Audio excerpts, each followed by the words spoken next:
নমস্কার বন্ধুরা, সকলে কেমন আছো? আমি আগেই বলেছি শীতকাল মানে সবজির বাহার। আজকের নিয়ে এসেছি লাল শাক।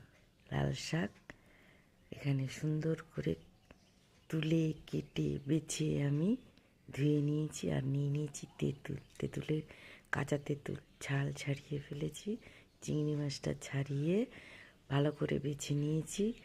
আর এই যে শাকটাকে ছোটো ছোটো করে কেটে নিয়েছি, নিয়ে এবার সর্ষে ফোড়ন দিয়ে তেল দিয়ে বেশ গামা গামা করে, আর এতে একটু না পেঁপে দিয়েছি। সেই পেঁপেটা আমার দেখানো হয়নি।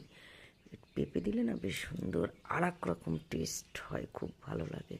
এরকম শীতকালে লাল শাকের টক খেতে কে কে ভালোবাসো, এবং এই লাল শাকের টক তোমরা কে কে খাও আমাকে না একটু জানালে আমার খুব ভালো লাগে, যে আমার মতন এরকম খাবার খাওয়ার লোক আরও অনেক আছে। টাটা বন্ধুরা, আবার দেখা হবে। খুব ভালো থেকো।